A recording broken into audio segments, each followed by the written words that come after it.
आपका हमारे YouTube channel में स्वागत है। जैसे जानते होंगे मैं Ranjit Allahabad university BSc math का छात्र हूँ। मैथमेटिक्स पेपर में टाइम को कैसे मैनेज करें, टाइम को मैनेज करना पड़ेगा। बिना कुछ किए जय जयकार नहीं होती, कोशिश करने वालों की कभी हार नहीं होती। अगर ये आपने सुना ही होगा और मैं बता देता हूँ, इसे आप लोग अप्लाई भी कीजिए। ये जब रियल जीवन में अप्लाई होता है तो इसका बेनिफिट अलग मिल जाता है। देखिएगा, इसका बेनिफिट आपको मिलेगा। तो इसके लिए आपको मेहनत करना पड़ेगा। मेहनत कैसे करेंगे, जैसे कि आप लोग बनाइए अपना टाइम टेबल, गोल सेट कीजिए कि मुझे 29 तारीख तक 28 तारीख तक हमें पूरा खत्म कर लेना है एक बार। जब खत्म हो जाएगा एक बार, उसके बाद आपको बचेगा 2 दिन। 2 दिन में आप लोग वही 2 लगाइएगा। आपका फर्स्ट पेपर को बेहतरीन तरीके से करके आइए। अगर फर्स्ट पेपर फोड़ दिए, फिर सेकेंड पेपर, थर्ड पेपर फोड़ के आएंगे।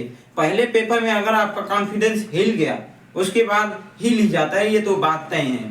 पहले पेपर में कॉन्फिडेंस को इतना बुलंद करके जाइए कि उसमें अच्छा करके आइए। उसके बाद जैसे कि रियल एनालिसिस में मैं चर्चा कर देता हूँ। रियल एनालिसिस में क्या है कि सीरीज लिए हो या तो आपके पास नोट्स हो, तो जितने भी नाम वाले थ्योरम हो उसे एक रफ में लीजिए और आज ही रट डालिए। और वो प्रण लीजिए कि आज मुझे रटना है, मुझे रात तक हो जाए, दिन में मतलब आज पूरी रात तक में हो जाए, बट मैं उसे खत्म करूंगा। इसे करिए और तुम खत्म कर सकते हो। इतना क्षमता है तुम्हारे पास, खत्म कर सकते हो। इसलिए अभी निर्णय लो, अभी वीडियो देखो तुरंत, उसके बाद तुरंत लग जाओ पढ़ने में। जब तक खत्म ना हो तब तक लगे रहिएगा, बैठे रहिएगा।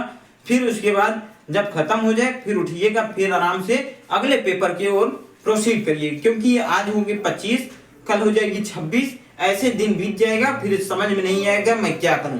इसीलिए मैं कह रहा हूं कि आज जितने भी नाम वाले थ्योरम है सब कर डालिए। उसके बाद ऑर्डिनरी डिफरेंशियल इक्वेशन में इंपॉर्टेंट टॉपिक पर वीडियो बना दूंगा।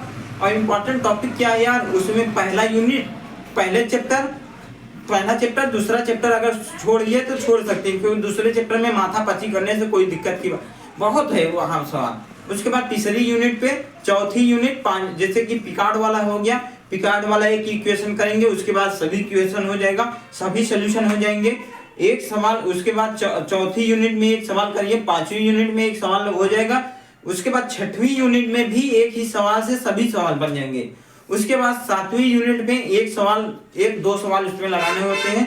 फिर 8वीं यूनिट में सेकंड ऑर्डर डिफरेंशियल इक्वेशन जो डेरिवेटिव है 8.3, 8.4 जो है, इसे लगाना है, बस इसके बाद खत्म है। उसके बाद आपका आ जाता है फर्स्ट पेपर को तैयार बुलंद करके जाइए और फोड़ के आइए। फर्स्ट पेपर में ही बेहतरीन करके आइए, उसके बाद जो होगा देखा जाएगा। देखिए, फर्स्ट पेपर में अगर नहीं ठीक होगा तो सेकंड पेपर को कोशिश करिए ठीक करने, थर्ड पेपर को कोशिश करिए ठीक करने में। और देखिए, तीनों पेपर में तो इतना करिए, पहले अपना वो लगाइए कि हमें 40, 30 नंबर इस एक पेपर में मिल जाए। एक पेपर में 30 नंबर, 40 नंबर पहले मोहर लगा लीजिए, इसी 2 से 3 के बीच में। मतलब 28 तारीख तक लगा लीजिए कि अब मेरे को इतना मैंने पढ़ लिया है कि मुझे अब 30 से 40 नंबर मिल जाएगा। उसके बाद जो बचता है समय, 2 दिन का समय बचेगा। 2 दिन का समय में आप फिर से फर्स्ट पेपर उठाएंगे और मोहर मार दीजिएगा कि वो 50 में 50 करके आए। ये होगी आपकी तरीका। फिर उसके बाद अगर आपका भी अलग तरीका है, कुछ अलग तरीका बनाएंगे। जैसे मैं बता रहा हूँ, ये बहुत ही बेहतरीन तरीका है जो हमने भी अप्लाई करता हूँ कि हम भी जैसे कि एग्जाम से 2 से 3 दिन पहले मैं सभी को खत्म करने की कोशिश में रहता हूँ, सभी पेपर को। उसके बाद जो पेपर रहता है उसको पढ़ता हूँ, फिर उसमें मैं मोहर मार देता हूँ कि इतना मैं करके आऊँगा। उसके बाद 1 दिन का समय मिला, पूरी रात पढ़िए, दिन में जाइए फिर पेपर दीजिए। जो पढ़े रहेंगे उसे तो याद रहेगा। इसीलिए मैं कह रहा हूँ कि बेहतरीन पढ़िए, एक बार पढ़िए, बेहतरीन पढ़िए। और एक बार पढ़ने से कुछ नहीं होगा, कई बार पढ़ते रहिए। हर यूनिट को एक दिन में कम से कम 2 से 3 यूनिट उड़ाइए, 2 से 3 से 4 यूनिट उड़ाने की कोशिश करिए। जैसे कि हमने देखिए, पढ़ाने में बहुत समय चला जाए यार, क्योंकि 1 घंटे में हमने पूरा स्फीयर को खत्म कर दिया था, और 1 घंटे में केवल आपको मैं दो चैप्टर ही बता पाया। अभी आपके 4 चैप्टर बचा, मिसलेनियस भी बचा। इतना मैं सवाल नहीं बता पाया आपको। और देख रहा हूँ कि वीडियो भी नहीं देख रहे हैं, तो मुझे लग रहा है कि अब बढ़ाना बेकार गया, क्योंकि यार मैं चिल्ला चिल्ला कर बोला, उसके साथ ही साथ आप लोग करीबन 5 से 6 मिनट हमारे वीडियो देख रहे हैं, उसके बाद स्किप कर दे रहे हैं। हमने हमारा एनालिसिस दिखा देता है हमारे चैनल के YT स्टूडियो में, तो आप लोग भी देखिए उसे, अगर पसंद है उसमें बताएगी जानकारी, उसमें जैसे कि लास्ट वाले क्वेश्चन में हम सेंटर बताए हैं और रेडियस निकालना बताए हैं, वो सवाल जरूर लगा लीजिए। अगर आपको आता हो तो उसे लगा देखने की कोई जरूरत नहीं है। अगर मैं ऐसा ही है तो मैं आपको वो सोल्यूशन को सॉल्व करके या नोट्स हमारे पास है जो, उसका मैं फोटो भेज दूंगा हमारे टेलीग्राम पर।